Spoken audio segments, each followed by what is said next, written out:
rumah Allah tabaraka wa taala ini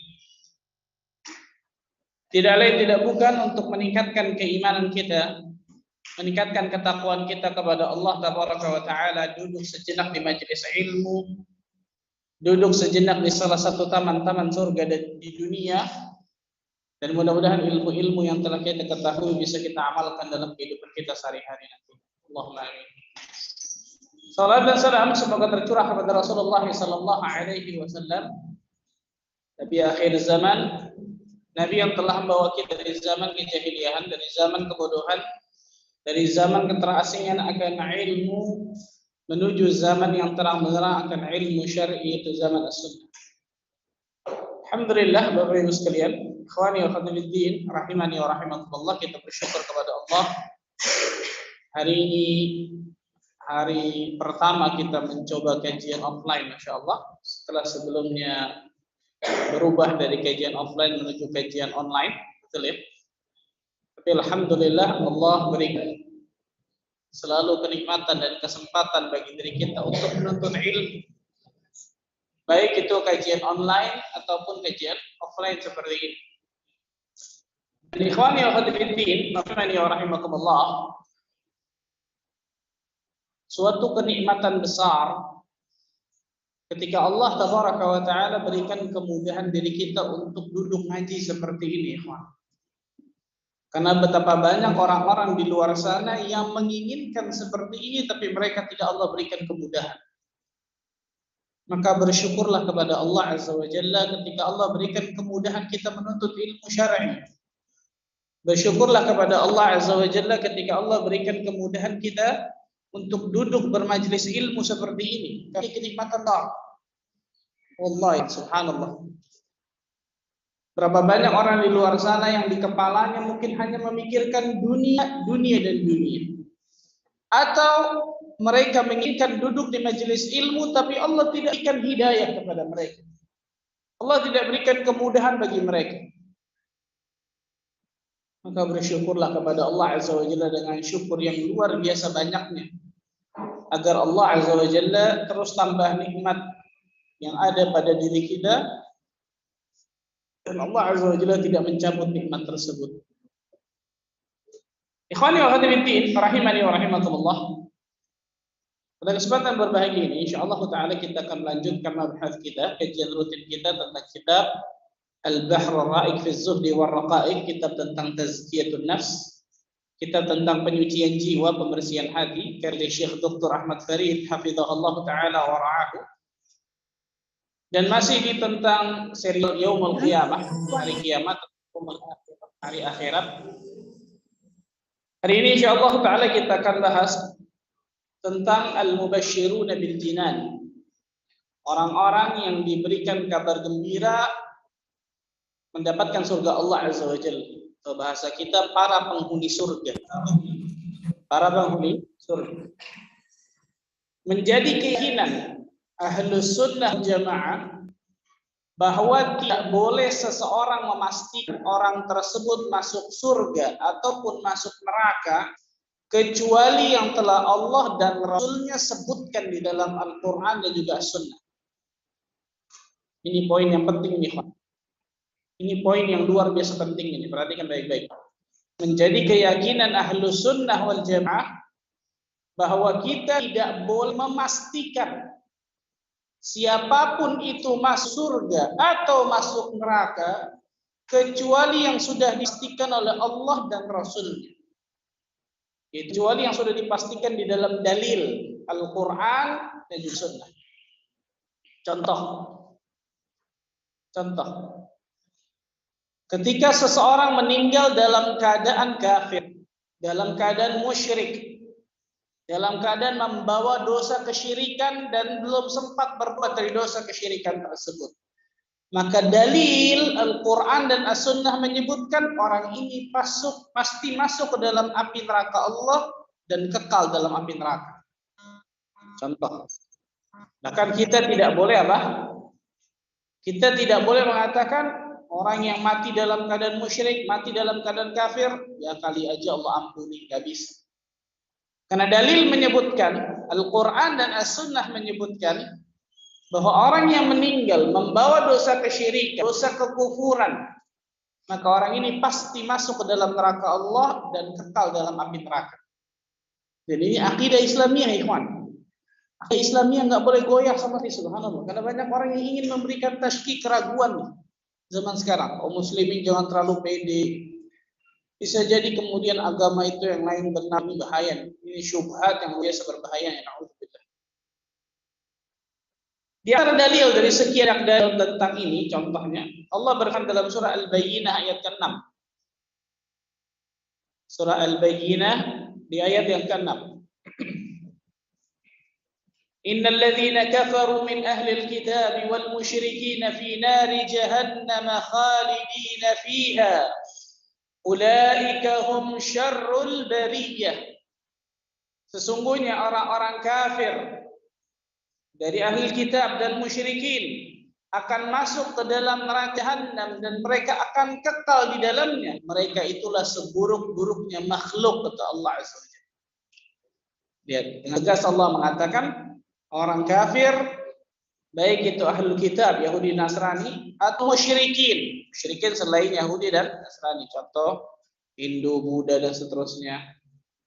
Apa kata Allah? Maka mereka pasti akan masuk ke neraka Jahannam. Mati mereka membawa dosa kesyirikan, mati membawa dosa kekafiran, pasti masuk ke dalam api neraka dan kekal di dalam api neraka. Allah yang sebutkan ini. Allah Azza wa Jalla yang menyebutkan. Contoh lain sebaliknya. Orang-orang yang bertakwa kepada Allah Azza wa Jalla, orang-orang yang meninggal dalam keimanan dan amal saleh, meninggal membawa ketakwaan kepada Allah Azza wa Jalla, maka orang ini insyaallah taala pasti akan masuk ke dalam surga. Allah Azza wa Jalla menyebutkan dalam ayat selanjutnya, surah Al-Bayyinah, ayat ke-7 dan ke-8 lengkap. Ayat ke-7 dan ke-8. Innal ladzina amanu wa 'amilus shalihat ulaika hum khairul bariyah. Sesungguhnya orang-orang yang beriman dan beramal saleh, mereka Innal ladzina amanu wa 'amilus shalihati, sesungguhnya orang-orang yang beriman dan beramal saleh, ulaika hum khairul bariyah, mereka itulah orang-orang sebaik-baiknya makhluk. Jazaohum 'inda rabbihim jannatu 'adnin tajri min tahtiha al-anharu khalidina fiha abada. Balasan bagi mereka di sisi Rabb mereka adalah surga Aden yang mengalir di bawahnya sungai-sungai. Mereka kekal di dalamnya selama-lamanya. Radhiyallahu anhum wa radu an. Allah Azza wa Jalla ridha kepada mereka dan mereka pun ridha kepada Allah. Dzalika liman khasyiya rabbah. Yang demikian itu adalah balasan bagi orang-orang yang takut kepada Rabbnya. Allah mengatakan iman dan amal saleh, maka mereka itulah orang-orang yang akan mendapatkan surga Allah Azza wa Jalla. Mereka sebaik makhluk. Balik lagi ke poin awal tadi, ikhwan. Kita tidak boleh memastikan siapapun masuk surga dan masuk neraka. Memastikan, perhatikan. Tidak boleh memastikan siapapun masuk surga dan masuk neraka kecuali yang disebutkan oleh Allah dan Rasulnya. Orang ini masuk surga, orang ini masuk neraka. Nah, kita akan sebutkan beberapa orang-orang yang ditetapkan oleh Allah Tabaraka wa Ta'ala dan juga Rasul Sallallahu Alaihi Wasallam mendapatkan kabar gembira, mendapatkan surga Allah. Baik itu secara person ataupun secara global. Yang pertama,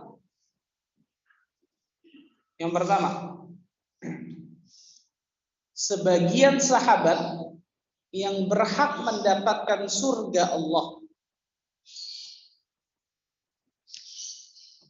Sebagian sahabat yang berhak mendapatkan surga Allah Tabaraka wa Ta'ala, yang berasal dari lisan Nabi Muhammad sallallahu alaihi wasallam. Ini jelas nih. Sebagian sahabat yang langsung dengan lisan nabinya yang mulia sallallahu alaihi wasallam, fulan fil jannah, fulan fil jannah, fulan fil jannah. Nah, kita tahu bersama Rasul sallallahu alaihi wasallam tidak mungkin berbicara kecuali atas dasar wahyu. Wa ma yantiqu 'anil hawa in huwa illa wahyu yuha. Nabi Muhammad SAW tidak berbicara atas dasar hawa nafsunya kecuali atas dasar wahyu ilahi yang Allah wahyukan kepadanya. Contohnya sebagian sahabat. Contoh realnya siapa? Al-Ashrah al-Mubashshirina bil Jannah. 10 sahabat Nabi yang dijamin surga oleh Allah. Saya mau tanya, siapa yang tahu? 10 sahabat. Angkat tangan. Allah. Hah? Abu Bakar As-Siddiq 1, 2.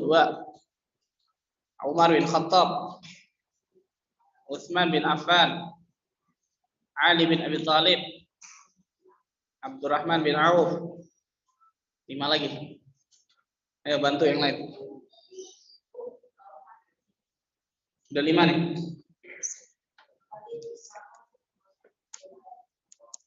Siapa? Hah? Talha bin Ubaidah, terus Zubair bin Awam, terus Sa'ad bin Abi Waqqas, terus Abu Ubaidah bin Jarrah, terus hah? Sa'id bin Zaid, barakallahu fiik. 10 sahabat. Hafal? Hah? PR ya? 10 sahabat. Abu Bakar As-Siddiq, Umar bin Khattab, Utsman bin Affan, Ali bin Abi Thalib, Talha bin Ubaidillah, Zubair bin Awam, Abdurrahman bin Auf, Sa'ad bin Abi Waqqas, Abu Ubaidah bin Jarrah, Sa'id bin Zaid radhiyallahu anhum jami'an. Ini 10 sahabat yang langsung dijamin oleh Nabi sallallahu alaihi wasallam masuk ke dalam surga dalam hadis yang sahih yang diriwayatkan Imam At-Tirmidzi, Imam Ahmad dan lainnya. Contoh lain, sahabat jamin surga langsung dari lisan Nabi, siapa? Ja'far bin Abi Thalib.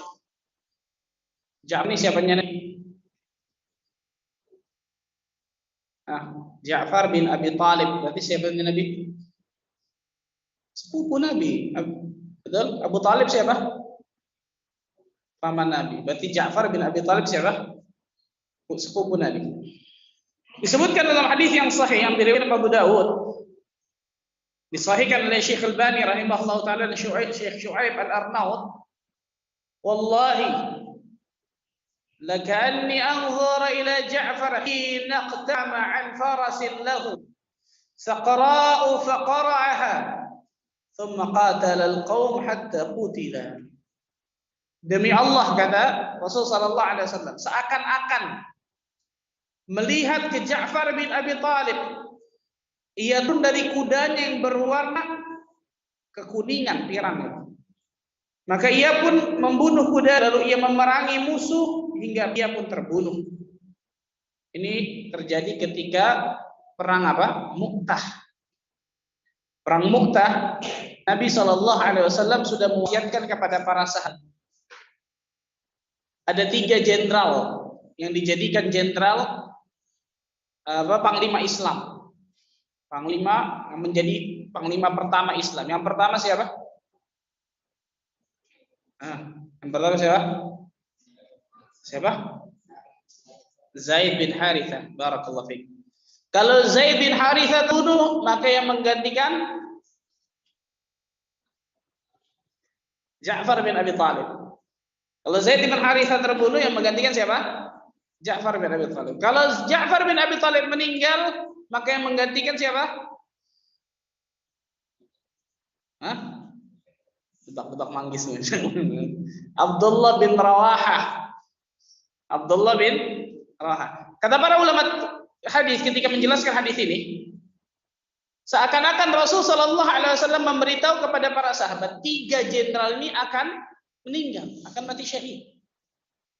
Kalau Zaid bin Harithah terbunuh, maka yang menggantikan Ja'far bin Abi Thalib. Kalau Ja'far terbunuh, Abdullah bin Rawahah yang menggantikan. Dan ternyata benar, 3-3-nya meninggal. Bahkan cerita Ja'far bin Abi Thalib luar biasa ketika memegang panji perang itu. Nah, panji perang Rayah, panji perang itu benar-benar harus terlalu tegak.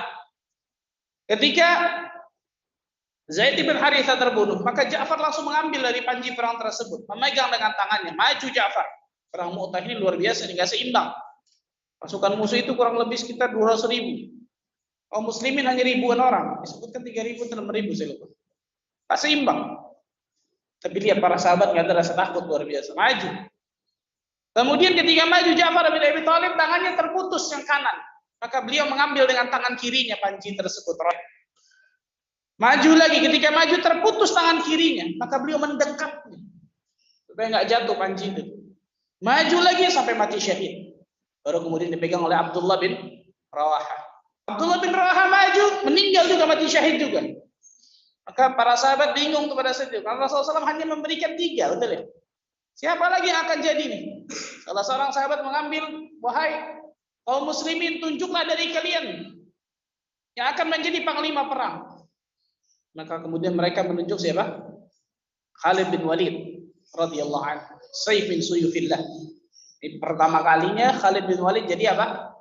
Panglima perang. Dan kita tahu bersama Khalid bin Walid adalah seorang yang luar biasa, taktik peperangan, nggak pernah kalah dalam peperangan. Maka dengan strategi Khalid maka bisa keluarlah kaum muslimin. Syahid dari bahasan kita adalah Ja'far bin Abi Thalib. Dari hadis-hadis yang sahih disebutkan bahwa beliau meninggal dalam keadaan syahid. Dalam riwayat lain itu Ja'far malakan yatiru bi janahaini fil jannah. Aku berikan Ja'far bin Abi Thalib menjadi malaikat yang terbang dengan kedua sayapnya di surga. Kenapa? Karena kedua tangannya hilang ketika di dunia, sehingga Allah Azza wa Jalla ganti dengan sayapnya di surga. Bukan berarti nanti di surga nggak ada, tapi balasan bagi Ja'far bin Abi Thalib. Karena dalam syahid di medan perang itu nggak sembarangan, diberikan oleh Allah Azza wa Jalla sayap sehingga bisa terbang di surga. Makanya terkenal Ja'far At-Tayyar. Ja'far At-Tayyar, Ja'far yang terbang. Contoh lain sahabat yang dijamin surga oleh Nabi sallallahu alaihi wasallam, namanya siapa? Harithah bin Nu'man. Dan kisahnya, makasih antum kalau tahu kisahnya. Harithah ibn An-Nu'man. Ini adalah seorang sahabat yang meninggal di perang Badr. Seorang sahabat yang meninggal di perang Badr. Harithah ibn An-Nu'man ini adalah seseorang yang disebutkan di dalam riwayat sedang duduk, kemudian Rasulullah SAW memberikan motivasi kepada sahabat di perang Badar. Wahai para sahabatku, qumu ila jannatin 'arduha as-samawati wal ardh. Wahai para sahabatku, bangunlah kalian, maju kalian ke medan jihad. Gapai surga yang luasnya seluas langit dan bumi. Di surga itu luas langit bumi, kata Rasulullah. An-Nu'man bin Harithah tanya kepada Nabi sallallahu alaihi wasallam, bakhil. Ya Rasulullah sallam, apakah surga seluas langit dan bumi besarnya? Na'am ya wahai Nu'man. Maka Nu'man mengatakan bakhil itu apa ya bahasa kita? Wow gitu. Luar biasa. Benar-benar sesuatu yang menakjubkan gitu. Maka An-Nu'man bin Harithah mengeluarkan beberapa butir kurma dari tempat panahnya, kemudian memakan beberapa butir kurma. Masih ada beberapa butir kurma dalam tangan. Maka dia mengatakan, kalau aku harus menghabiskan beberapa butir kurma ini, la hayatun tawilah. Sungguh ini hidup yang masih panjang. Di depanku mati syahid. Maka dia buang kurmanya tersebut, dia maju ke medan jihad, dan Allah takdirkan mati syahid di jalan Allah. Itu ketika perang Badr. Maka Rasul sallallahu alaihi wasallam menyebut dengan tegas An-Nu'man bin Harithah adalah seseorang yang masuk ke dalam surga. Harithah ibn Nu'man, balik. Harithah ibn Nu'man. Contoh lain, Bilal ibn Rabah. Betul ya? Rasul sallallahu alaihi wasallam mengatakan, ya Bilal, lima sabtani ilal jannah. Wahai Bilal, dengan apa engkau mendahuluiku masuk ke dalam surga? Kenapa? Karena terompahmu terdengar di surga. Berarti Bilal disebutkan jelas masuk ke dalam surga. Nah, ini contoh-contoh dari sekian banyak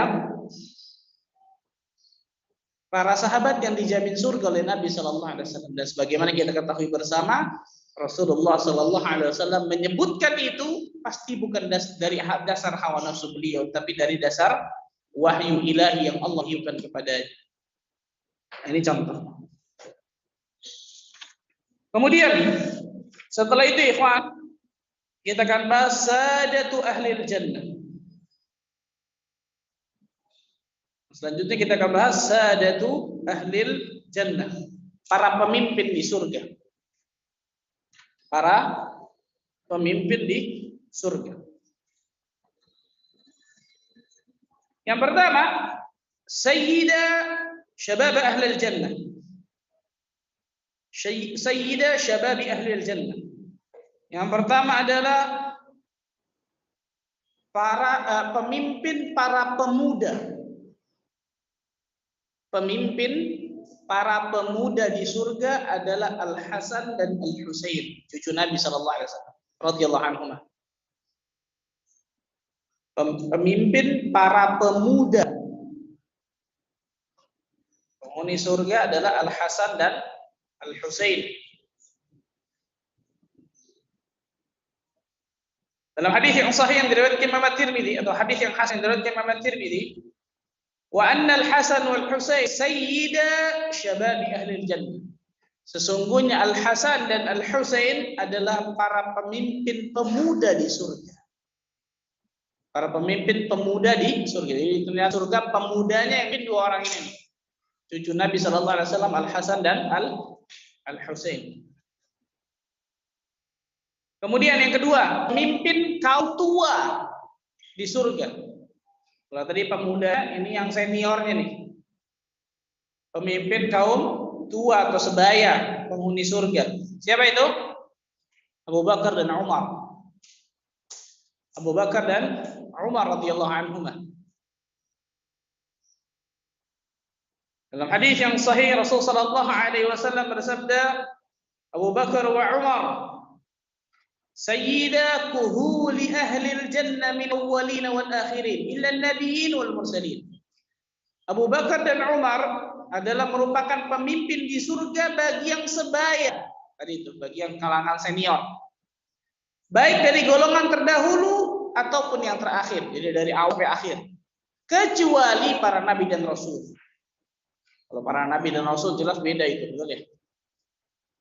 Yang ketiga, para pemimpin kaum wanita di surga. Siapa? Bu, siapa Bu? Ada yang tahu? Hah? Para pemimpin kaum wanita di surga. Siapa? Aisyah. Ada lagi yang lain? Khadijah. Yang lain? Hah? Tebak-tebak. Rasul sallallahu alaihi wasallam bersabda dalam sebuah hadis yang sahih yang diriwayatkan oleh Imam Ahmad dalam Musnad dan juga yang lainnya,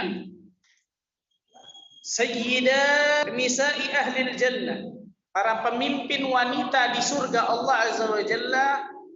Yang pertama Khadijah. Yang pertama siapa? Khadijah. Ini jelas wanita, enggak sembarangan ya, subhanallah. Yang kedua Fatimah. Siapa Fatimah? Binti Muhammad, anak Nabi sallallahu alaihi wasallam. Yang ketiga Maryam binti Imran. Maryam binti Imran. Yang keempat Asiyah binti Bahid. Jadi siapa? Khadijah, Fatimah, Maryam, Asiyah. Asiyah siapa? Fa'atu Fir'aun, istrinya Fir'aun. Bayangkan, suaminya dikeraknya api neraka, istrinya menjadi pemimpin di surga bagi kalangan wanita. Allahu Akbar. Jadi ini menunjukkan bagaimana rahmat Allah tabaraka wa ta'ala itu berbeda bagi setiap orang. Subhanallah. Dan dari sini ikhwan, Rasulullah SAW mengatakan dengan tegas kepada diri kita semua nih, la tasubbu ashabi, jangan kalian mencela para sahabatku. Bayangkan, Rasul mengatakan la tasubbu ashabi, jangan kalian cela para sahabatku. Kenapa? Fawalladzi Muhammadin biyadi, demi jiwa Muhammad yang berada di tangannya, demi Allah kata Rasulullah. Lau anna ahadukum anfaqa mithlu uhudin dhahaban ma balagha mudda ahadihim wala nasifahu.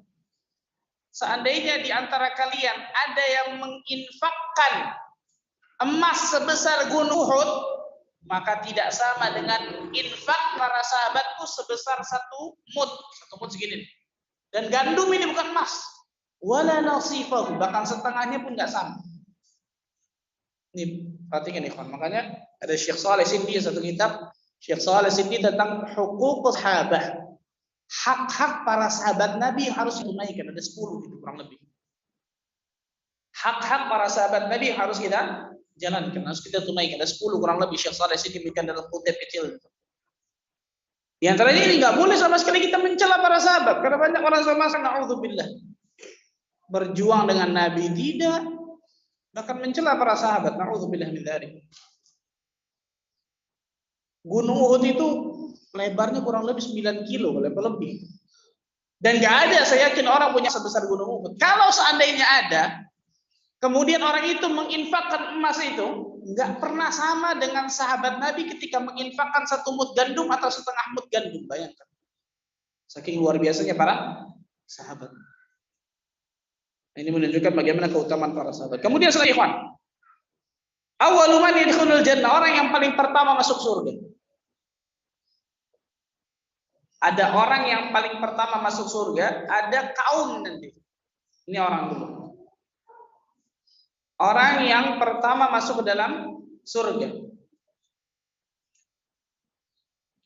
Para ulama khilaf sebenarnya tentang masalah ini. Siapa manusia pertama yang masuk ke dalam surga? Tapi banyak ulama yang mengatakan orang yang paling pertama masuk surga Allah adalah Nabi Muhammad SAW. Dalilnya sebuah hadis yang diriwayatkan oleh Imam Muslim dalam kitab sahihnya dari Anas bin Malik radhiyallahu anhu.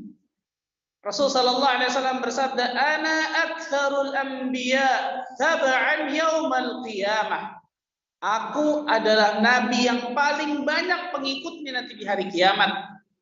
Wa ana awwalu man yaqra' babal jannah. Aku adalah orang yang paling pertama mengetuk pintu surga nanti. Rasul sallallahu alaihi wasallam orang yang paling pertama mengetuk apa? Pintu surga. Dalam riwayat lain disebutkan, Ati babalannah yaumal qiyamah fastaftahu. Aku mendatangi pintu surga pada hari kiamat, kemudian aku minta bukakan pintu surga tersebut. Fayaqul khazin, man anta? Maka penjaga pintu surga itu mengatakan, siapa engkau? Penjaga pintu surga namanya siapa? Nah, penjaga pintu surga namanya siapa? Yang terkenal, siapa yang terkenal? Ridwan. Tapi penamaan Ridwan ini Allah alam sampai detik ini saya belum pernah temukan dalil-dalil yang sahih. Kalau penjaga pintu neraka Malik, malaikat Malik dalam Al-Qur'an disebutkan. Tapi kalau Ridwan, penjaga pintu surga, sampai detik ini saya belum pernah temukan dalil yang sahih tentang masalah itu. Fayaqul khazin, man anta? Maka penjaga pintu surga mengatakan, siapa engkau? Faqulu Muhammad, Muhammad, saya Muhammad sallallahu alaihi wasallam. Fayaqul bika umirtu la aftahu li ahadin qablak. Aku diperintahkan tidak membuka pintu ini kepada seorang pun kecuali engkau yang mengetuk. Sebelum engkau yang mengetuk. Nah, sebagian ulama, perhatikan nih, saya ceritakan khilaf ulama dulu. Dalam hadis ini saya mau tanya Bapak Ibu, ada nggak kata-kata Rasul Sallallahu Alaihi Wasallam paling pertama masuk ke dalam surga? Ada nggak Pak Bu?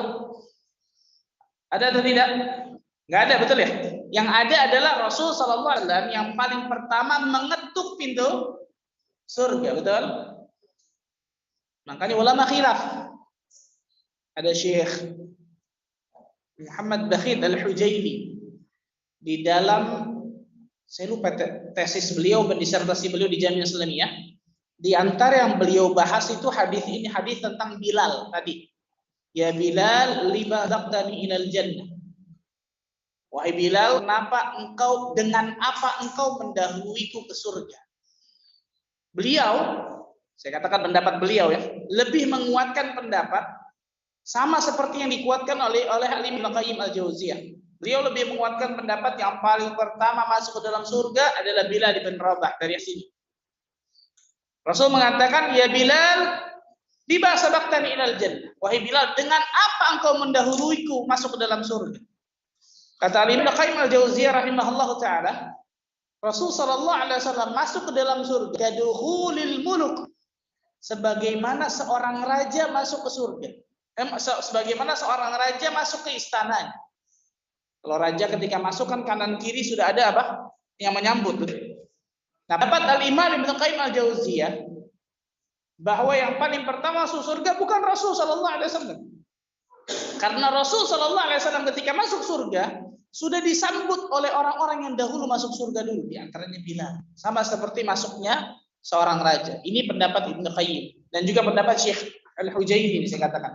Tapi jumhur ulama mengatakan memang yang paling pertama masuk surga Nabi Muhammad SAW. Saya ingin sampaikan ini untuk apa? Supaya maklumat ilmu bagi kita. Oh, ternyata ada khilaf di kalangan ulama ketika siapa yang pertama masuk ke dalam surga. Ala kulli hal itu disebutkan oleh para ulama tentang masalah ini. Kemudian selain Nabi sallallahu alaihi wasallam yang masuk surga di antara siapa? Abu Bakar dan Umar tadi. Amma innaka ya Abu Bakar awwalu man yadkhulul jannah min ummati.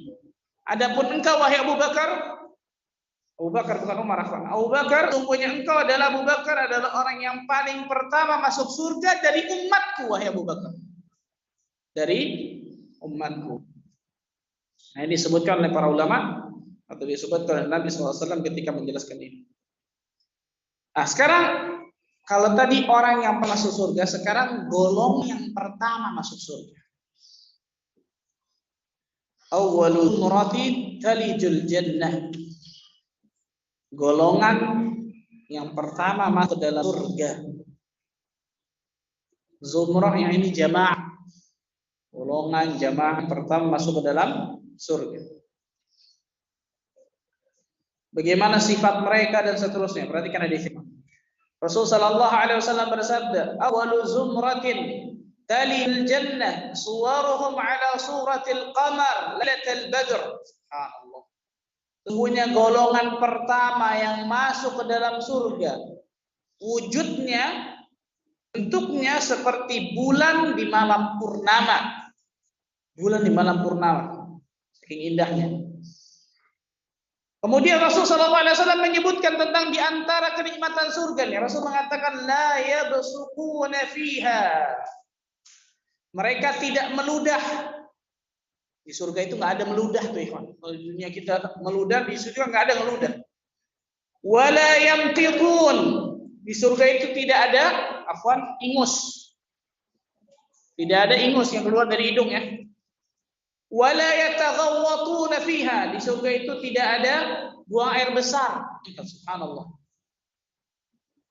Aniyatuhum wa amsyatuhum min adh-dhahab wal fiddah.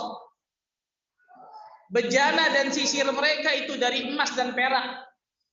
Bejana dan sisir mereka dari emas dan perak. Wa majamiru minal ulwati wa rashhuhum. Subhanallah. Luar biasa, ikhwan. Kemudian bara api mereka itu kayu yang wangi. Kayu yang apa? Wangi. Dan keringat mereka itu seperti minyak kasturi. Bayangkan keringat penghuni surga nanti seperti minyak kasturi. Wa likulli wahidin minhum zawjatan yura mukhu saqihima min wara'il lahm min al-husn. Kemudian masing-masing dari mereka memiliki dua orang istri. Tulang betis keduanya terlihat balik kulit mereka karena keindahannya. Ini menunjukkan saking indahnya bidadari surga dan pasangan seseorang di surga Allah Azza wa Jalla. La ikhtilafa bainahum. Enggak ada perselisihan di antara mereka. Kalau di dunia mungkin orang berselisih, ada di akhirat tuh, di surga Allah berselisih. Wala tabaghudha qulubuhum. Subhanallah. Dan hati mereka tidak saling benci. Kalau di dunia mungkin manusia ada yang saling benci dengan manusia yang lain, di surga nggak ada, Allah cabut itu semua. Qulubuhum qalbun wahid. Hati mereka hati yang sama, hati yang satu. Yusabbihunallaha bukrata wa ashiyya. Maha suci Allah Azza wa Jalla, mereka mensucikan Allah Azza wa Jalla di pagi dan sore hari. Syahid dari bahasa kita adalah golongan pertama yang masuk ke dalam surga Allah Azza wa Jalla itu seperti apa? Lailatul Badr, seperti bulan purnama. Nah, Siapa ternyata golongan yang masuk ke dalam surga duluan? Perhatikan hadis ini. Dari Usama bin Zaid radhiyallahu anhu. Kemudian Nabi SAW bersabda, "Kuntu ala babil." Aku berdiri di depan pintu surga, kata Rasul sallallahu alaihi wasallam. Fakana 'amata man dakhalaha al-masakin. Ternyata umumnya, banyaknya yang memasuki surga adalah para orang-orang miskin. Masakin, kata Nabi SAW. Wa ashabul jaddi mahbusun. Sementara orang-orang kaya itu tertahan di pintu surga, tertahan untuk masuk surga maksudnya.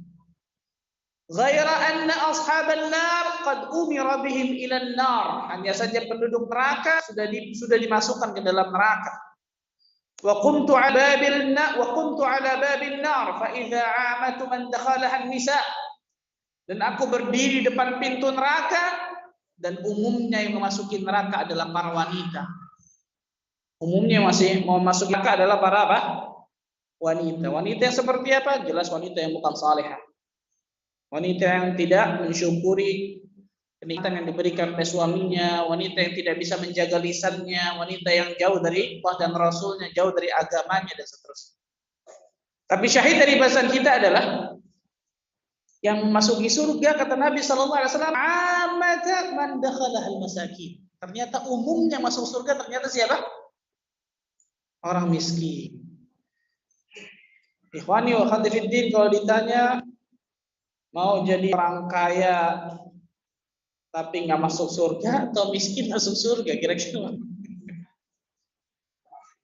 pasti jawabannya yang ketiga, orang kaya dan masuk surga.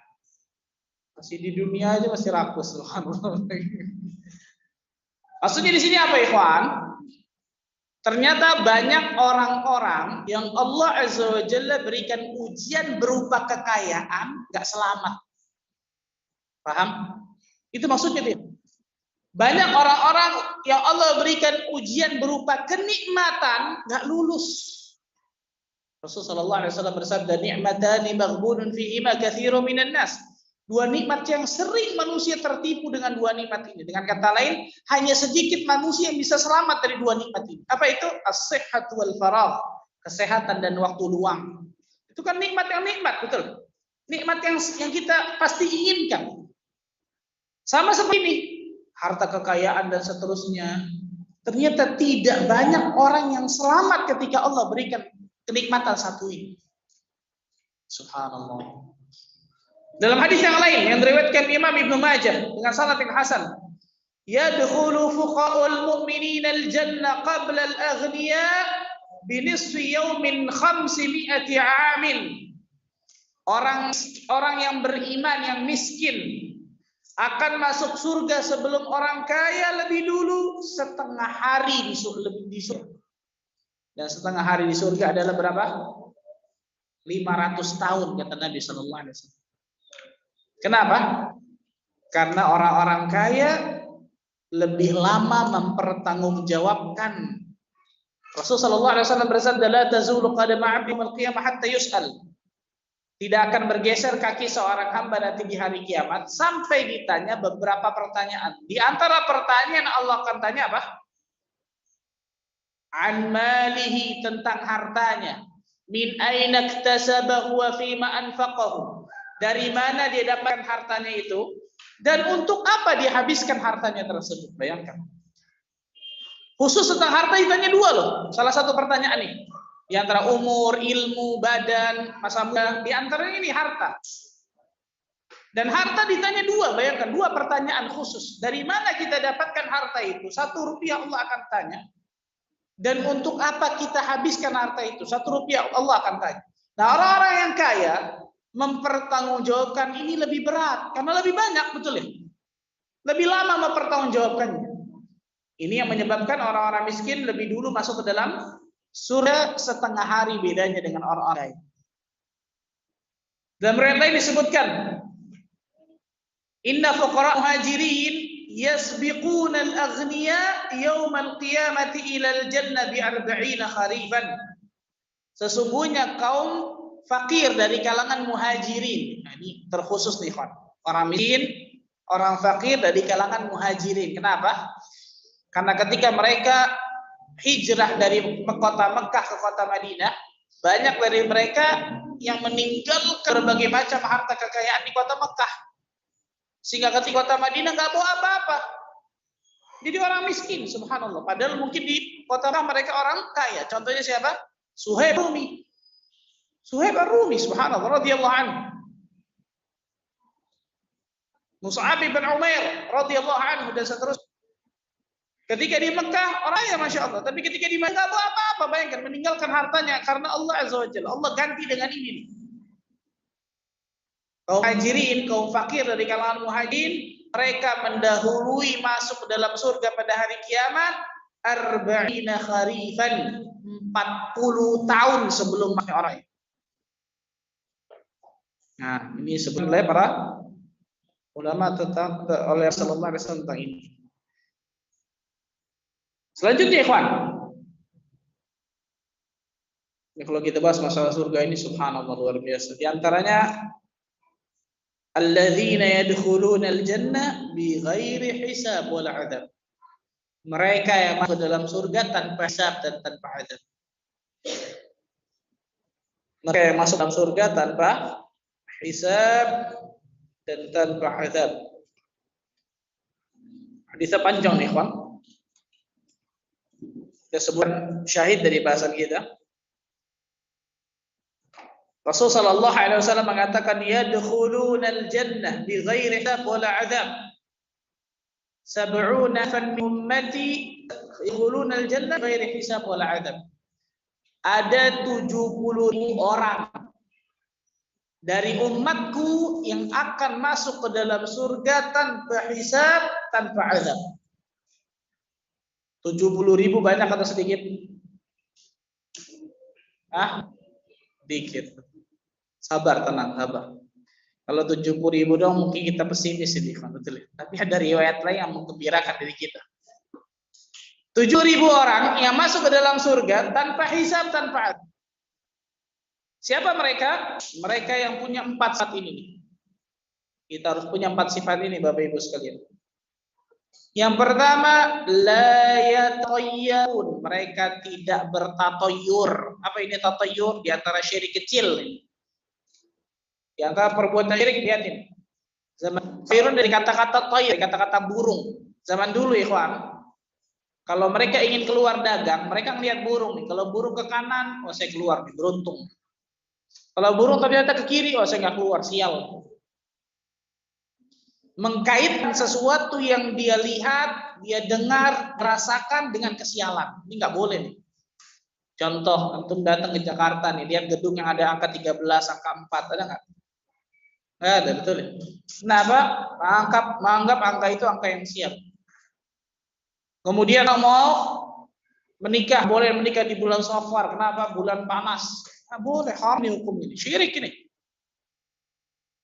Kepercayaan tertentu ini nggak boleh. Subhanallah, menganggap sial akan sesuatu. Dengar burung hantu nih, wah ada yang meninggal tuh. Mau kena ini, wah ada mau kena bala apa nih? Nggak boleh mengkaitkan segala sesuatu yang dia lihat, dia dengar, rasakan dengan kesialan, nggak boleh. Karena itu semua datangnya dari Allah Tabaraka wa Ta'ala, nggak boleh. Orang yang melakukan ini, maka itu pasti akan terlepas dari 70.000 orang yang masuk surga tanpa hisab dan tanpa adab. Bagaimana kalau dulu Ustaz sekedar taubat? Beda itu, beda cerita. Karena ini kita bicara orang yang tidak taubat. Kalau dia sudah taubat, dia belum mengetahui ilmunya mungkin dulu, maka ini insyaallah taala enggak ada masalah. Pertama, la yatatayyarun, mereka tidak bertatayyur, mereka tidak berbuat kesyirikan kecil. Yang kedua, la yasarqun, mereka tidak meminta diruqyah. Masyaallah, ini banyak banget ini.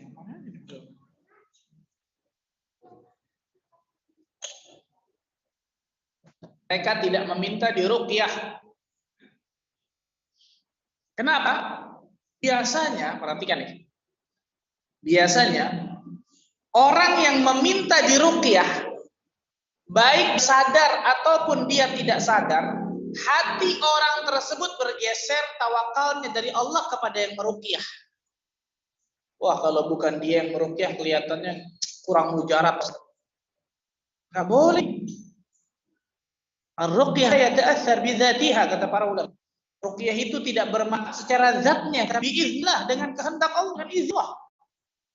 Dan siapapun yang meruqyah nggak ada masalah kan gitu, subhanallah. Walaupun memang beda, betul. Orang yang terbiasa meruqyah dengan orang yang tidak terbiasa beda. Tapi hati kita nggak boleh muyulnya kecenderungannya kepada orang yang meruqyah. Makanya sebagian ulama mengatakan orang yang meminta diruqyah jelas itu Pak.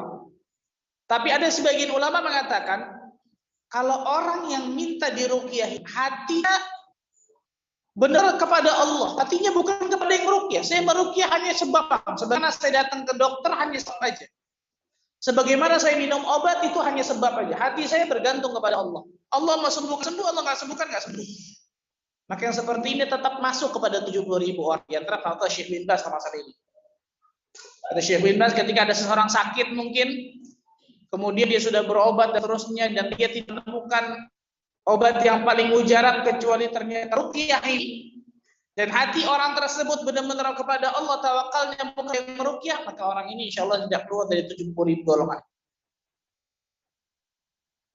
Yang tiga, la yaktawun, tak berobat dengan kain besi panas, besi yang panas kemudian ditempelkan di salah satu syaraf di badan kita. Tidak berobat dengan kain. Ini pengobatan Arab terdahulu nih, atau sampai sekarang mungkin. Dan yang terakhir, ini intinya terakhir benar ikhwan. Ala rabbihim yatawakkalun. Dan hanya kepada Allah mereka bertawakal. Biasanya orang yang melakukan tiga ini tawakalnya kepada Allah lemah. Tadi tatayur, mangyal, itu kan nggak ada tawakalnya kepada Allah berarti.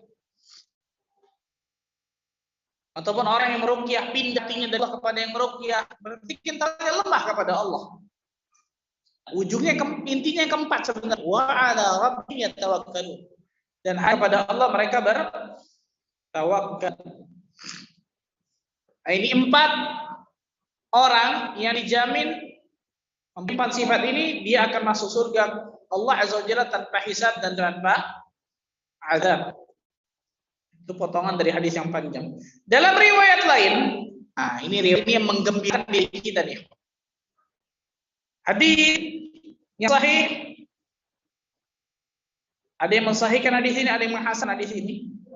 Dari Abu Umamah radhiyallahu anhu, Rasul sallallahu alaihi wasallam bersabda, "Wa'ada li Rabbi azza wa jalla an yudkhilal jannah min ummati 70,000 ghairi hisab wala 'adzab." Rabbku azza wa jalla telah menjanjikan kepadaku ada 70.000 orang dari umatku yang akan dimasukkan dalam surga tanpa hisab dan tanpa azab. Ma'a kulli alfin 70,000. Setiap 1.000 orang dari itu terdapat 70.000 orang lagi. Berarti berapa? Banyak kan? Kan ada 70.000 betul ya? Dari 70.000 itu dari 1.000 orang ada 70.000 lagi. Dari 1.000 orang ada 70.000 lagi. 1.000 orang ada 70.000 lagi. Berarti ada berapa? Banyak pokoknya Pak Ustaz. Berapa banyak? Hah? Bahkan dalam riwayat lain perhatikan. Ini lebih menggembirakan lagi sebenarnya. Tapi riwayat ini banyak diperselisihkan. Ada yang mendhaifkan riwayat ini, ada yang menghasankan. Syekh Al-Albani rahimahullah taala menghasankan hadis ini dalam Sahihul Jami'. Rasul sallallahu alaihi wasallam bersabda, "U'titu 70,000 yadkhuluna al-jannah bighairi hisab." Aku diberi 70.000 umatku yang akan masuk surga tanpa hisab. Wujuhum kal qamar lailatul badr. Wajah mereka bagaikan bulan purnama. Qulubuhum ala qalbi rajul wahid. Hati mereka berada di atas hati seorang laki-laki, hati yang satu. Nah, nih. Fastazadtu Rabbi azza wa jalla. Maka aku meminta tambahan kepada Allah azza wa jalla. Aku minta kepada Allah supaya ditambah. Kenapa cuma 70.000? Riwayat ini nih. Fazadani ma'a kulli wahidin 70,000. maka Allah akan menambah untukku setiap satu orang 70.000 membawa. Kalau tadi setiap 1.000 orang, betul ya? Setiap 1.000 orang membawa 70.000. Kalau hadis yang tadi, kalau hadis ini setiap satu orang membawa 70.000 yang lain. Kita berharap hadisnya sahih. Betul ya? Walaupun saya katakan tadi hadis ini diperselisihkan oleh para ulama, ada yang mendhaifkan sanadnya, ada yang menghasankan. Di antara yang menghasankan Syekh Al-Albani rahimahullah taala. Ala kulli hal, intinya adalah banyak ternyata dari umat Nabi Muhammad SAW yang masuk surga tanpa hisab dan tanpa azab, dan itu bukan hanya para sahabat. Intinya adalah orang-orang yang memiliki empat sifat tadi, 4 kriteria tadi. Kemudian ikhwani wa akhwati fiddin rahimani wa rahimakumullah, kita akan sebutkan orang yang paling terakhir masuk surga. Orang yang paling terakhir masuk surga dan orang yang paling rendah kedudukannya di surga. Subhanallah. Ini untuk memotivasi kita nih, Pak. Orang yang paling terakhir masuk surga dan dia adalah orang yang kedudukannya paling rendah di surga. Jadi sekalian ada beberapa riwayat masih ini, ada riwayat Bukhari, ada riwayat Muslim. Rasulullah sallallahu alaihi wasallam bersabda, "Inni la a'lamu akhiru ahli al-jannah khurujan minha wa akhir ahli al-jannah dukhulal jannah." Sesungguhnya aku mengetahui penghuni surga yang paling terakhir keluar darinya, dan dia adalah penghuni surga yang paling terakhir masuk ke surga. Berarti orang ini orang yang paling terakhir keluar dari neraka, bukan surga tadi. Orang yang paling terakhir keluar dari neraka dan orang yang paling terakhir masuk ke dalam surga. Kemudian rajulun yakhruju minan nar habwan, seorang laki-laki yang keluar dari surga dalam keadaan merangkak. Fayaqulullahu lahu, maka Allah berfirman kepada orang ini, idhhab fadkhulil jannah fayatiha, masuklah, pergilah engkau ke surga, masuklah engkau ke surga. Maka orang ini kemudian masuk ke dalam surga. Fayukhayyalu ilaihi annaha mal'a, maka Allah azza wa jalla membayangkan kepada dirinya bahwa surga telah penuh.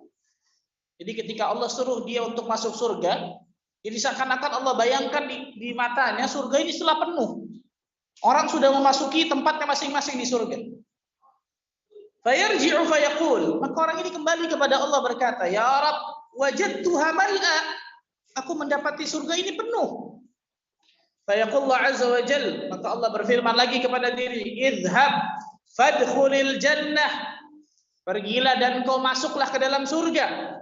Fa inna laka mithl dunya wa 'ashratu amsalha. Allahu akbar. Sesungguhnya engkau akan mendapatkan kenikmatan di dunia seluruhnya dan 10 kali lipat dari itu. Bayangkan ya, ini orang yang terakhir keluar dari neraka dan orang yang terakhir masuk ke dalam surga. Kata Nabi SAW apa? Fadkhulil jannah fa inna laka mithla dunya. Allahu akbar. Masuklah engkau ke dalam surga dan engkau akan mendapatkan seperti raja di dunia. Dalam riwayat lain malikud dunya. Engkau akan mendapatkan kenikmatan seperti raja di dunia, wa asyratu amsalha, dan dikalikan 10 kali lipat raja di dunia itu. Jadi kalau antum misal lihat raja di dunia nih, raja manapun, raja Saudi, raja Brunei dan seterusnya, yang mereka nggak mungkin punya dunia dan seisinya, betul ya? Ternyata orang yang paling terakhir masuk surga dan dia termasuk orang yang paling rendah kedudukannya di surga adalah orang yang mendapatkan kenikmatan raja di dunia dikalikan 10 kali lipat. Bayangkan. Allahu akbar, subhanallah. Allahu akbar. Kemudian orang itu mengatakan, ataskharu bi atadhaku bi wa antal malik, ya Allah, apakah engkau ingin mengejekku? Apakah engkau ingin menghinakanku, ingin mentertawaiku padahal engkau adalah seorang raja, ya Allah? Falaqad ra'aitu Rasulullah sallallahu alaihi wasallam dhahika hatta badat nawajidhuhu, maka Rasul sallallahu alaihi wasallam terlihat tertawa sampai gigi geraham beliau terlihat. Fakana yuqal dzalika adna ahlul jannah. Maka Rasul bersabda, ini adalah orang yang paling rendah kedudukannya di surga. Jadi orang yang paling rendah kedudukan di surga apa tadi? 10 kali lipat raja di dunia. Untuk lihat raja yang paling nikmat, paling kaya, paling luar biasa di dunia, ternyata kedudukan di surga Allah Azza wa Jalla yang paling rendah 10 kali lipat dari raja itu di dunia. Allahu Akbar. Maka pantaslah kemudian Allah Azza wa Jalla menjadikan surga ini mahal, ya. Ala inna sil'atallahil jannah, ala inna sil'atallahi ghaliyah, ala inna sil'atallahil jannah. Ketahuilah, barang dagangan Allah yang ditawarkan Allah ini mahal. Enggak bisa dapat cuma dengan leha-leha, dengan tenang, enggak bisa. Ketahuilah yang ditawarkan oleh Allah, barang dagangan Allah ini adalah surga Allah Azza wa Jalla. Yang harus bisa didapat dengan apa? Dengan penuh kesungguhan dan penuh semangat. Kemudian selanjutnya, ikhwan,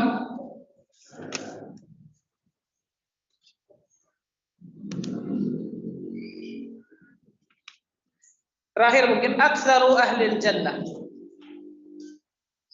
Aktsaru ahlil jannah. Mayoritas penghuni surga. Mayoritas penghuni surga. Ada 3. Yang pertama adalah umat Nabi Muhammad sallallahu alaihi wasallam yang paling banyak masuk surga. Umat Nabi Muhammad sallallahu alaihi wasallam yang paling banyak masuk surga dibanding dengan umat-umat Nabi yang lain. Nah, umat Nabi Muhammad sallallahu alaihi wasallam.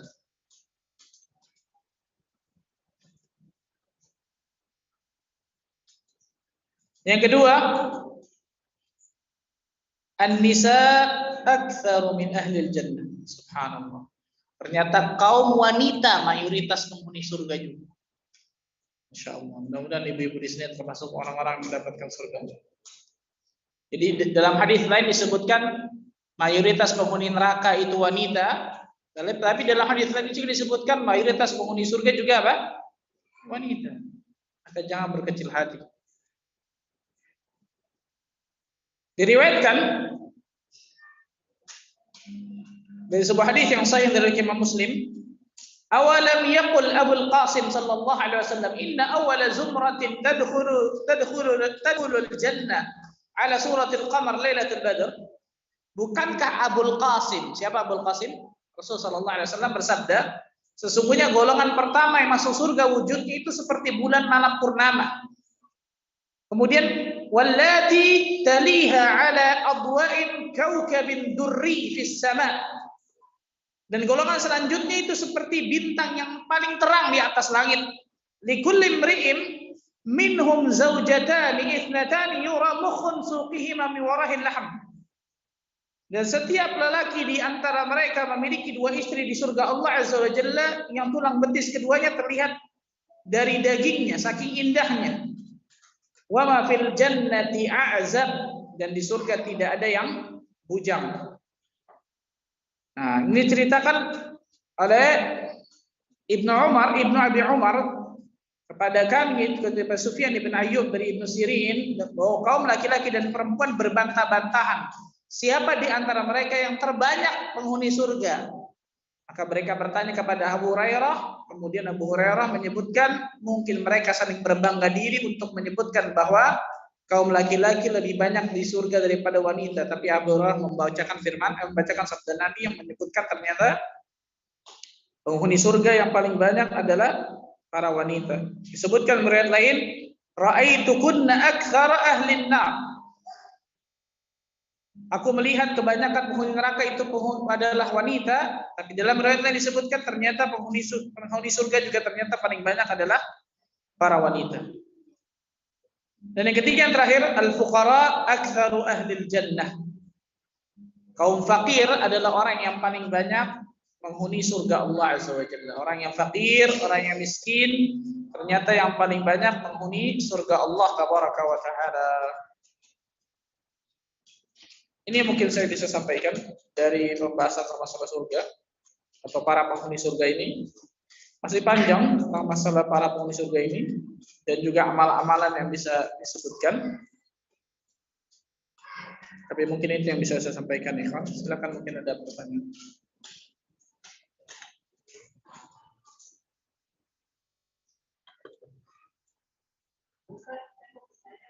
Ya. Waalaikumsalam warahmatullahi wabarakatuh. Para pemimpin bukankah di surga itu ada pemimpin muda sama kaum tua? Bukankah di surga itu usia semua penduduknya adalah 30 tahunan? Ya. Itu pertanyaan pertama. Jadi maksudnya tua dan muda ini apa? Ya. Pertanyaan yang kedua adalah mayoritas penghuni surga itu adalah umat Nabi Muhammad. Ya. Berarti ada penghuni surga yang bukan umat Nabi Muhammad. Betul. Nah, itu umat siapa atau apakah dia bisa masuk surga karena apa? Nah, afwan. Yang pertama, dilihat umur ini dari dunia. Jadi hitungan mereka syabab, pemuda atau yang sebaya, yang tua, dilihatnya umurnya di dunia. Hasan dan Husain meninggalnya tua atau muda? Masih muda. Abu Bakar dan Umar meninggalnya sudah tua atau muda? Tua. Jadi dilihatnya ketika umurnya apa?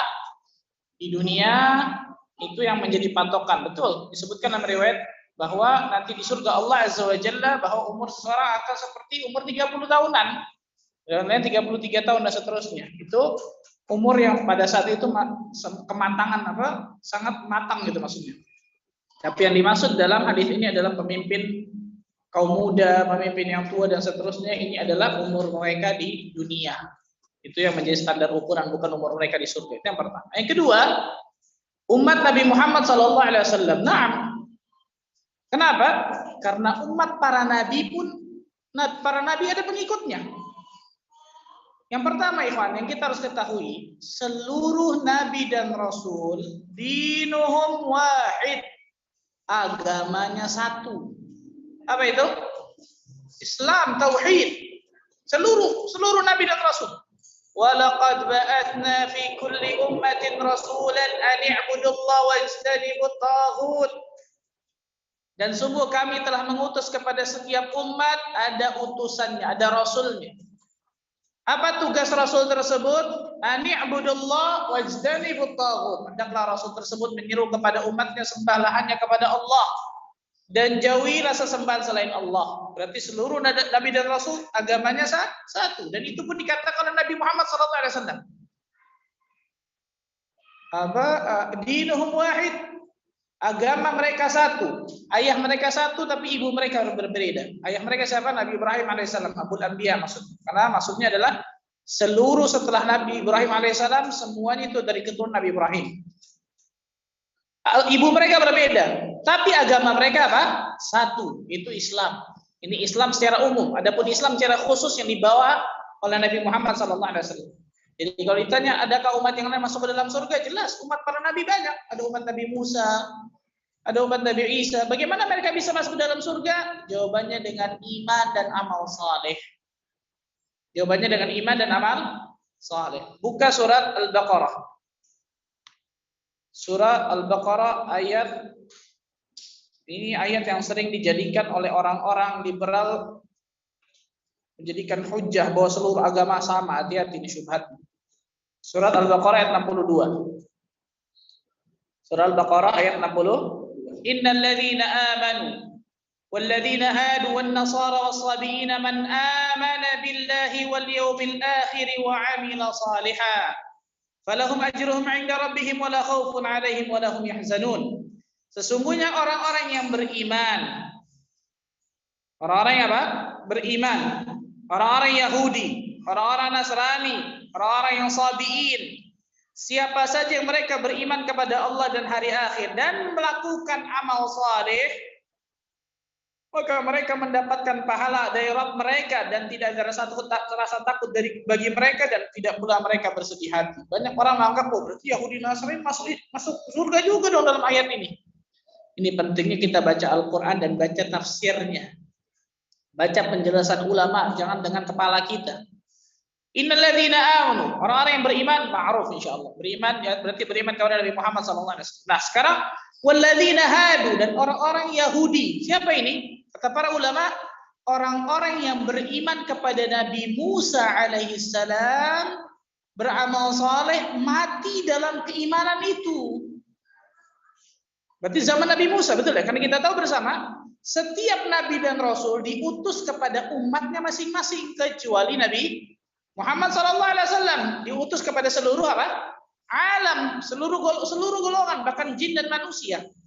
Tapi kalau para nabi yang lain selain Nabi Muhammad diutus kepada golongannya masing-masing, kepada umatnya masing-masing. Yahudi di sini maksudnya siapa? Orang-orang Yahudi, orang-orang yang beriman kepada Nabi Musa alaihissalam, beriman, beramal saleh, mati dalam keimanan itu. Ini yang disebut. Begitu kan Nasara di sini. Nasara siapa berarti? Orang-orang yang beriman kepada Nabi Isa alaihissalam, beramal saleh, mati dalam keimanan. Dengan kata lain, mereka berarti beriman kepada Allah dan Rasul mereka masing-masing. Nah, balik lagi nih, ikhwan. Makanya dari awal kita harus tegaskan, seluruh Nabi dan Rasul agamanya sama, tauhid, Islam. Kemudian apa? Umat para Nabi itu ada. Walaupun nanti di hari akhirat ada nabi yang nggak bawa umat, cuma sendiri, ada disebutkan, atau ada nabi hanya umatnya beberapa doang, ada.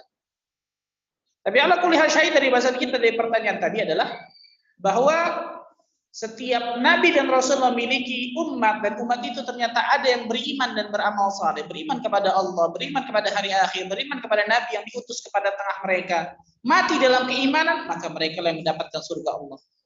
Di antaranya oleh Nabi Muhammad SAW. Tapi ketika diutusnya Nabi Muhammad SAW, maka kewajiban seluruh manusia, bahkan seluruh makhluk, seluruh jin dan manusia, untuk beriman kepada Rasul SAW.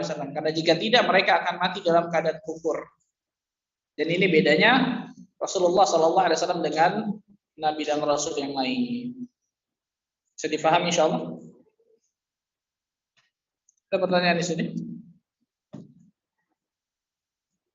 Bismillahirrahmanirrahim, bertanya Ustaz, seseorang yang gangguan jinnya sudah parah, selalu sendawa dan sakit fisik, bolehkah meminta untuk diruqyah? Ini yang saya katakan tadi. Yang pertama, kalau orang ini misal kita tahu teman kita, saudara kita, kerabat kita, kelihatannya ada gangguan dari masalah jin seperti ini, entah itu disihir dan seterusnya, maka yang lebih ahsan kita yang berinisiatif untuk meruqyah, atau kita yang berinisiatif untuk mendatangkan orang yang bisa meruqyah dirinya. Jadi dia tanpa meminta, kan? Itu yang pertama. Yang kedua, kalau orang ini tadi disebutkan apalagi sampai parah dan seterusnya, yang paling terpenting adalah meminta diruqyah. Ini hukumnya nggak haram, perhatikan. Meminta ruqyah hukumnya tidak haram. Sebagian ulama mengatakan mubah, sebagian ulama mengatakan makruh. Tidak sampai haram. Tapi yang saya katakan tadi, kalau dia ingin kemudian dia sendiri yang meminta diruqyah, yang paling terpenting hatinya, tawakalnya jangan sampai berpindah. Ruqyah ini cuma sarana. Kalau Allah kasih sembuh, kalau Allah nggak kasih sembuh, enggak, kan gitu. Ini cuma ikhtiar saya, ini cuma usaha saya mengambil sebab, akhdul asbab. Setelah itu tafwidul amr ilallah, menyerahkan segala urusannya kepada Allah. Nah, bagi orang yang seperti ini, yang dikatakan Syekh bin Baz tadi, dia ternyata orang yang sakit, qadarullah, ternyata sudah berobat kemana-mana, tidak menemukan pengobatan yang paling bermanfaat pada diri kecuali ruqyah, maka pada saat itu dia dibolehkan untuk meruqyah dengan syarat hatinya benar-benar jangan berpindah tawakalnya. Karena intinya di situ kata Syekh bin Baz. Tapi yang paling terbaik tadi yang pertama. Kalau kita tahu saudara kita, kerabat kita, keluarga kita ternyata ada yang seperti itu, kita datang untuk meruqyah. Atau kita kemudian yang memanggil orang untuk meruqyah, atau kita bawa dirinya untuk ke orang yang bisa meruqyah dan seterusnya. Pada hakikatnya semua kaum muslimin bisa untuk meruqyah. Coba kita ruqyah dulu dan seterusnya. Dan yang kedua, sarankan kepada orang ini untuk selalu meruqyah mandiri. Ini yang paling terbaik sebenarnya. Untuk meruqyah mandiri. Di waktu-waktu apa? Waktu-waktu kosong, mungkin ketika duha, Syekh Abdul Razak mengatakan yang paling terbaik ketika duha, pada saat itu syaitan atau jin sedang lemah-lemahnya. Dan disebutkan dalam surat Thaha itu ketika Nabi Musa bertempur dengan para penyihir itu waktu duha tuh kalahnya. Dia ambil wudhu, mungkin sholat duha dulu, setelah itu dia meruqyah dirinya sendiri. Ruqyah. Jangan takut, orang meruqyah diri takut apa? Jadi macan, jadi apa? Bukan, subhanallah. Perhatikan, kebanyakan nonton film, kira begini.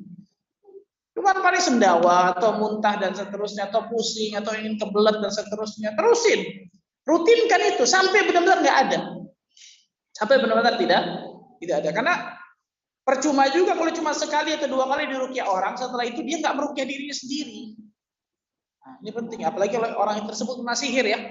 Dia harus meruqyah dirinya sampai buhul itu rusak, sampai buhul itu hancur. Dan itu butuh waktu lama, nggak sebentar kalau seperti itu. Allah a'lam bishawab. Silakan yang lain.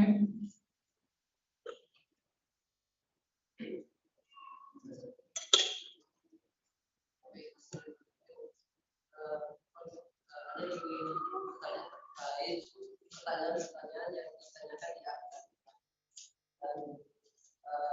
Dan kita meyakini bersama bahwa pertanyaan itu akan ditanyakan pada setiap hambanya. Mana yang Anda ingin tanyakan? Apa sih pertanyaan itu kan Allah sudah tahu. Betul, sahih. Barakallahu fikum. Para ulama mengatakan yang ditanya oleh Allah Azza wa Jalla di hari akhirat adalah seluruh manusia. Di pendapat lebih rajih, hatta orang kafir pun akan ditanya oleh Allah. Orang kafir masuk neraka pasti bosan. Orang kafir akan ditanya. Ada banyak hikmahnya. Di antara yang pertama, untuk menunjukkan Allah tidak zalim kepada hambanya. Ketika Allah tanya, orang ini kan pasti ngaku. Kalau dia nggak ngaku, Allah datangkan bukti, Allah datangkan saksi, selesai. Kan gitu. Allah Azza wa Jalla Maha tahu akan hal tersebut, tapi Allah tidak zalim kepada hambanya. Allah Azza wa Jalla akan menegakkan pengadilan yang seadil-adilnya pada hari itu, sehingga nggak ada satupun hamba yang terzalimi. Loh, apa dihukumi Allah dan lain sebagainya? Ditanya dulu sama Allah Azza wa Jalla sampai kemudian ngaku. Bahkan akan disidang oleh Allah, dihisab, dimizan, ditimbang kan gitu. Dan itu seadil-adilnya timbangan, seadil-adilnya pengadilan pada saat itu, subhanallah. Jadi untuk apa? Hujjah. Untuk menegakkan hujjah bagi manusia bahwa Allah tidak mungkin zalim bagi hambanya. Dan ini keadilan Allah. Satu. Yang kedua kata para ulama, untuk apa kemudian ditanya, ditimbang dan seterusnya? Untuk menentukan dirinya masuk ke surga yang mana nih? Yang pertama, kalau dia orang yang beriman ya. Atau kalau dia kafir, dirinya masuk ke neraka yang mana nih azabnya? Sebagian ulama mengatakan yang kedua nih, di antara hikmah. Karena azab, nikmat di surga dan azab di neraka juga apa? Bertingkat-tingkat kan gitu. Selain yang pertama itu yang paling besar untuk menegakkan keadilan Allah, untuk mengetahui Allah Azza wa Jalla Maha Adil, untuk menunjukkan tidak ada satupun yang terzalimi pada hari itu. Yang kedua ini, untuk apa? Menentukan di mana nih tingkatannya di surga kalau dia orang yang beriman bertakwa, dan di mana tingkatannya di neraka, azabnya di neraka kalau memang dia orang yang kafir musyrik kepada Allah, durhaka kepada Rabbul Alamin. Itu paling tidak dua sebab disebutkan oleh para ulama tentang ini. Barakallahu fiik. Yang lain silakan.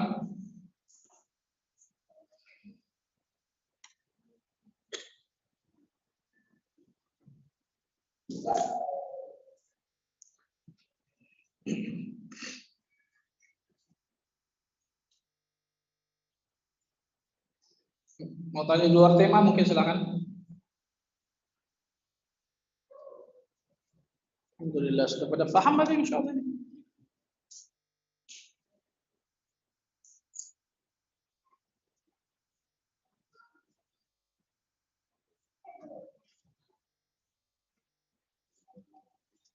Enggak lagi?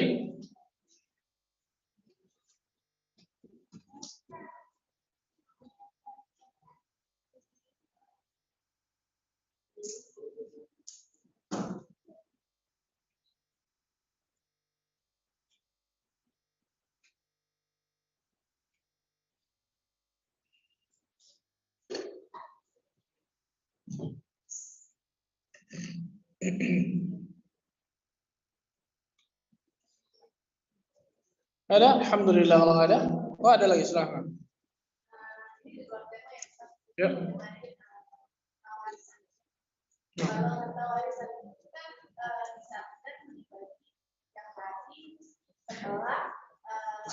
Setelah Nah, apabila harta tersebut tidak dibagi dari 20-an tahun, 20 tahun gitu. Nah, apa yang terjadi pada turunan yang harusnya mendapat waris itu? Apakah nanti seandainya itu tetap bagi-bagi terus? Nah, terus si waris ini beberapa meninggal, apakah dia tetap bisa mendapat hisab yang sama gitu? Maksudnya ditanya kenapa nih warisannya gitu? Nah, itu gimana tuh? Nah, yang pertama, tidak ada dalil bahwa setelah seseorang meninggal 3 hari baru kemudian dibagi. Nggak ada seperti 3 hari atau seminggu atau sehari atau 2 hari. Tapi memang secepatnya itu lebih baik. Lebih cepat itu jelas lebih baik. Itu yang pertama. Yang kedua, kewajiban bagi setiap muslim dan muslimah untuk tunduk kepada syariat Allah dan Rasul. Di antara syariat Allah dan Rasulnya masalah waris nih. Hukum waris, faraid. Nggak boleh kemudian dia memakai hukum yang lain selain hukum Allah dan Rasulnya tentang masalah ini. Ini yang kedua. Yang ketiga, bagaimana kemudian kalau ternyata ada satu warisan yang belum dibagi-bagi, Bos? Nah, di sini dilihat. Kalau dari sebagian mereka ada yang sudah mengusahakan, kan biasanya dari banyak keluarga itu ada yang sudah mengusahakan sebenarnya untuk apa? Mau membaginya, tapi kemudian yang sebagian yang lain menolaknya. Yang nolak ini nggak boleh, nolak ini dosa nanti di hari kiamat ini. Dia akan bertanggung jawab di hari kiamat, subhanallah. Karena warisan ini kan sudah menjadi hak ahli waris itu masing-masing. Sudah menjadi ada haknya masing-masing masalah itu. Nah, kalau kemudian dari semuanya tidak ada usaha sama sekali untuk bisa membaginya, oh pokoknya nggak usah, sudah itu aja deh. Nah, kalau seperti ini dosa semua ini, subhanallah. Maka hati-hati nih, berusahalah di situ. Yang paling penting apa? Usaha yang maksimal, kasih tahu setiap keluarga bahwa ini harus dibagi dan seterusnya. Dan dibagi ini bukan harus dijual. Dibagi ini jangan perspektifnya harus dijual kan gitu. Bisa mungkin dikontrakkan kemudian uangnya dibagi-bagi dari sesuai dengan apa? Persentase dari masing-masing setiap ahli waris kan bisa seperti itu. Dan seterusnya. Intinya adalah kita berusaha dengan semaksimal mungkin untuk bisa membagi dari harta warisan tersebut dan tidak boleh ada satupun yang menolak ketika ada yang ingin membaginya. Wallahu a'lam bishawab. Karena kalau enggak dosa semua itu, subhanallah. Assalamualaikum warahmatullahi wabarakatuh. Apa ciri-ciri orang yang wafat husnul khatimah dan apakah sudah pasti masuk surga kelak? Ini ada 30 tanda-tanda husnul khatimah. Sebutin satu-satu. Ada 30, saya rinci kalau nggak salah 30 lebih kalau nggak salah, subhanallah. Di antaranya adalah orang yang mati dengan kalimatut tauhid. Perkataannya di dunia mengucapkan la ilaha illallah. Karena ini janji Rasul sallallahu alaihi wasallam. Man akhiru kalamihi minad dunya la ilaha illallah dakhala al-jannah. Barang siapa yang akhir perkataannya mengucapkan la ilaha illallah kemudian meninggal, maka dia akan pasti masuk surga. Ini jaminan Nabi sallallahu alaihi wasallam itu. Ini jaminan Nabi sallallahu alaihi wasallam. Ini contohnya. Kemudian di antara lain tanda-tanda husnul khatimah, Rasul sallallahu alaihi wasallam mengatakan mautul mukmin bi'araqil jabin. Kematian seorang mukmin ketika dahinya berkeringat. Dahinya keringat peluh, keringat yang banyak luar biasa. Ini di antara tanda-tanda husnul khatimah. Di antara tanda-tanda husnul khatimah adalah meninggal dalam keadaan berbuat amal saleh. Rasul sallallahu alaihi wasallam bersabda, "Innallaha idza ahabba 'abdan ista'malahu." Sesungguhnya Allah azza wajalla ketika mencintai seorang hamba, Allah akan mempergunakan hamba itu. Apa yang dimaksud mempergunakan di situ? Yuwaffiquhu li'amalin salih qabla mautihi. Allah akan memberikan taufik kepadanya beramal saleh sebelum dia meninggalnya. Dengan syarat amal salehnya ikhlas ya. Di antara tanda-tanda husnul khatimah adalah orang yang meninggal dalam keadaan sakit dan dia sabar dan ridho akan sakitnya tersebut. Paling penting nih, Ikhwan, sabar, ridho akan sakitnya tersebut.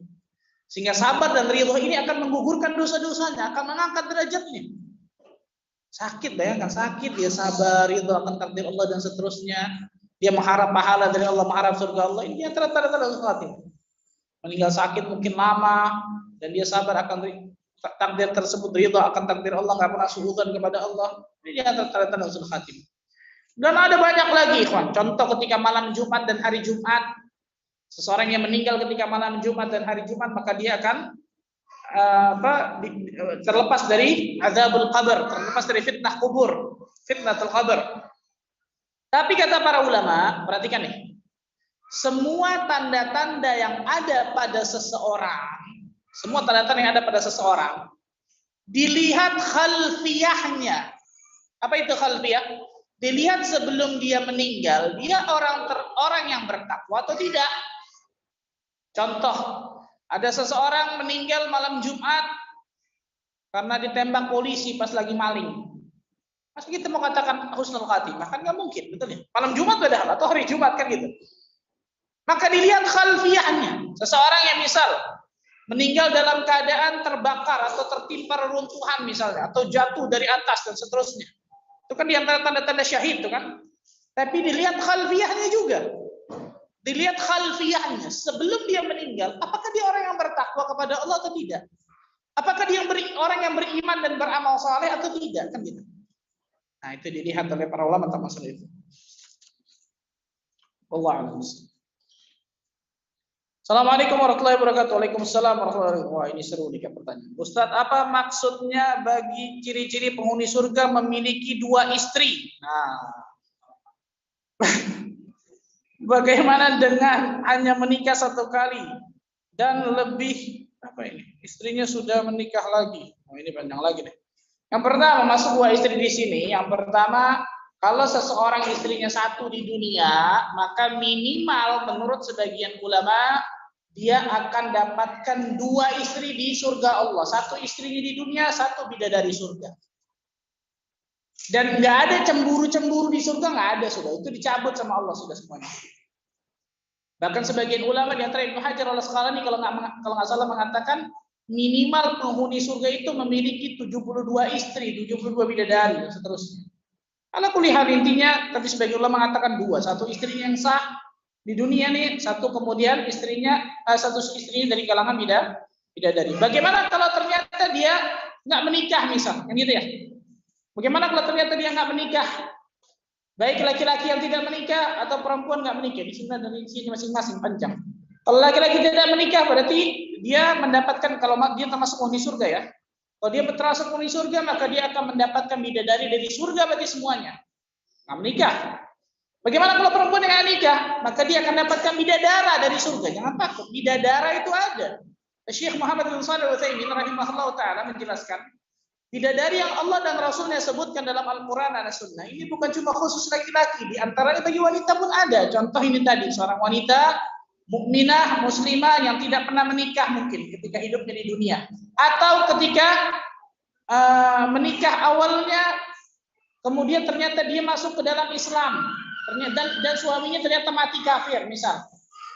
Kan bisa seperti itu ya, Pak? Kan nggak mungkin suaminya akan masuk ke surga karena kafir meninggal. Istrinya ternyata mukminah, ini pun dapat bidadara dan seterusnya. Nah, ini disebutkan. Dan kalau kemudian istri mungkin suami menikah ternyata meninggal istrinya, kemudian suaminya menikah lagi dan seterusnya, maka dalam pendapat yang lebih sahih, yang akan menjadi istri di surga Allah Azza wa Jalla nantinya adalah istrinya yang terakhir. Istrinya yang terakhir, istri Utsman bin Affan radhiyallahu anhu. Ketika Utsman bin Affan meninggal, maka istrinya menjalani masa iddah. Setelah masa iddah, ada sebagian sahabat yang melamar istri dari Utsman tersebut. Dan ini biasa di kalangan sahabat. Dan ternyata apa? Saya lupa namanya siapa, Naila, ternyata istri dari Utsman bin Affan ini kemudian tidak mau menikah dengan sahabat yang lain. Kenapa? Aku berharap berjumpa dengan Utsman bin Affan juga di surga Allah nanti.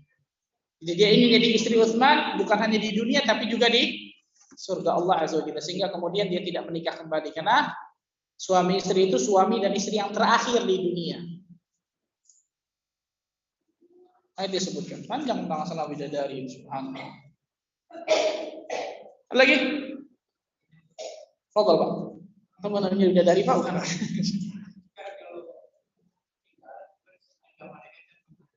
Betul. Betul.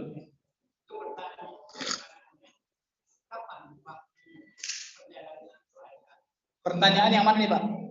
Yang di alam kubur maksudnya?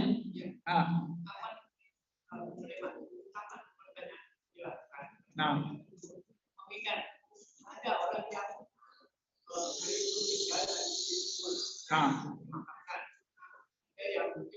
kemudian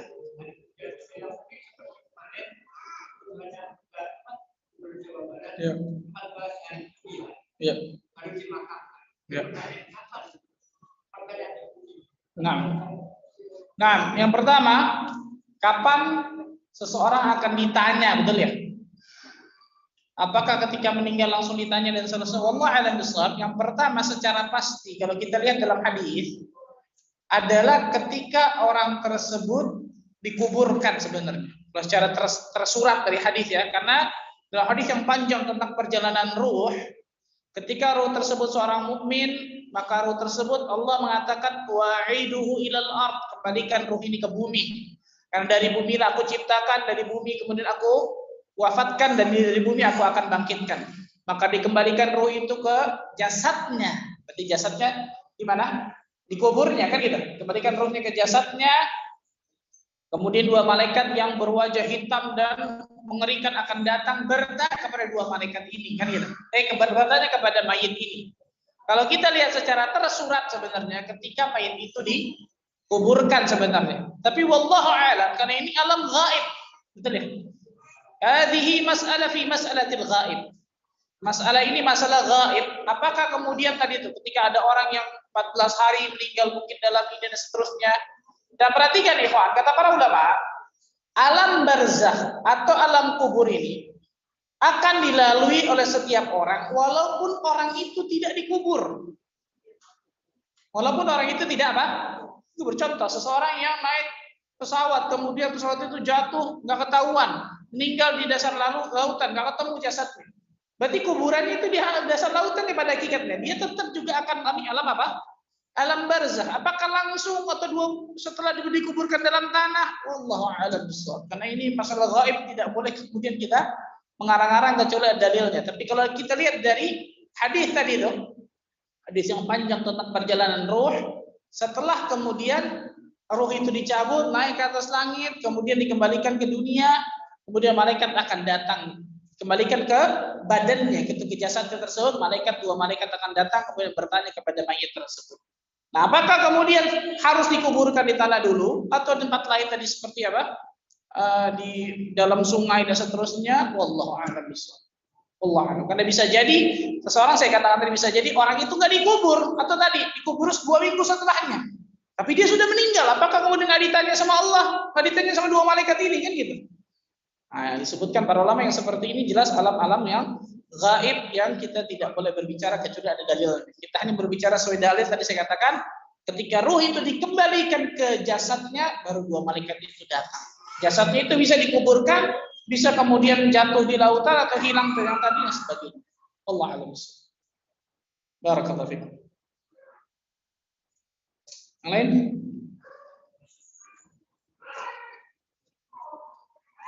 Baik, begitu saja yang saya dapat sampaikan. Barakallahu fikum. Mudah-mudahan Allah Azza wa Jalla berkahi pertemuan kita dan Allah jadikan kita termasuk golongan hamba-hamba Allah yang mendapatkan hidayah taufik untuk meniti siratal mustaqim sampai nanti Allah wafatkan kita dalam keadaan husnul khatimah. Sebagaimana yang Allah Azza wa Jalla kumpulkan kita dapat ini, mudah-mudahan Allah bisa kumpulkan kita nanti di surga firdaus tanpa hisab dan tanpa adab. Amin rabbal alamin. Subhanakallah bihamdika asyhadu an la ilaha illa anta astaghfiruka wa atubu ilaik. Assalamualaikum warahmatullahi wabarakatuh.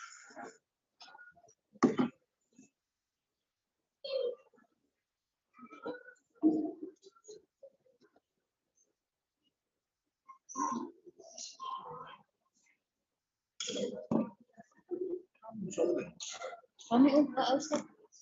Kami.